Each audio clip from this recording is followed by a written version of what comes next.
ఈరోజు నందిగామ మున్సిపాలిటీలో ఒక పండుగ వాతావరణంలో దాదాపు 4 కోట్ల పనులకి మేము ఈరోజు శంకుస్థాపన చేయడం జరిగిందండి.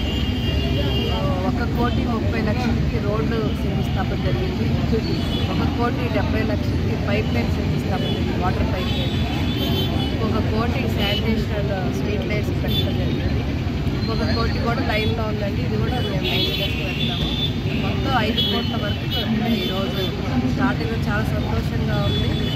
మరి ఎన్డీఏ కూటమి ప్రభుత్వం ఏర్పడగానే గతంలో కూడా తెలుగుదేశం హయాంలో నందిగామ మున్సిపాలిటీలో ఏ విధంగా మేము అభివృద్ధి చేశాము, గత 5 సంవత్సరాలు ఏ విధంగా వాళ్ళు విగ్రహాలకు పరిమితమై అదే అభివృద్ధి అనుకుని చెప్పి మరి 5 సంవత్సరాలు ఏ విధంగా గడిపారు, మళ్ళీ ఎన్డీఏ కూటమి వచ్చాక ఏ విధంగా మళ్ళీ అభివృద్ధి పనులు మేము శంకుస్థాపన చేస్తున్నాము కళ్ళారా చూస్తున్నారు. తప్పకుండా ఈ 5 సంవత్సరాల్లో మున్సిపాలిటీని అభివృద్ధి పథంలో మేము నడిపిస్తాము. ఎక్కడెక్కడ రోడ్లు అవసరమైతే తప్పకుండా ఆ రోడ్లన్నింటినీ కూడా మేము సిమెంట్ రోడ్లో చేయడానికి ఒక సంకల్పాన్ని ఏర్పరచుకున్నాము. అదేవిధంగా వాటర్ ప్రాబ్లం తీర్చడానికి కూడా ఒక ప్రణాళిక మేము ఏర్పాటు చేసుకుంటున్నామండి.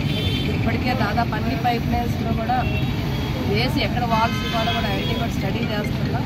తప్పకుండా 5 సంవత్సరాలు వాటర్ ప్రాబ్లం లేకుండా అదేవిధంగా రోడ్స్ అదేవిధంగా డ్రైన్స్ వీటిని పూర్తిగా దృష్టి పెడతాము.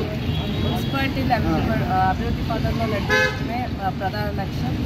అందుకు ఫండ్స్ కూడా రానున్న కాలంలో మరిన్ని తీసుకునే తప్పకుండా కృషి చేస్తాను. మరి దీనికి సహకరిస్తున్న చైర్మన్ గారికి, కమిషనర్ గారికి, కౌన్సిలర్స్కి, ఇన్ఛార్జెస్కి అందరికి కూడా పేరు పేరు మనస్ఫూర్తిగా ధన్యవాదాలు తెలియజేసుకుంటున్నాను. కాంట్రాక్టర్స్ కూడా మేము పదే చెప్తుంది, క్వాలిటీ రోడ్లు వేయండి, అదేవిధంగా వర్క్ క్వాలిటీగా చేయండి, మళ్ళీ కంప్లైంట్ రాకుండా చేయండి. దాన్ని పూర్తిగా సహకరిస్తున్నారు.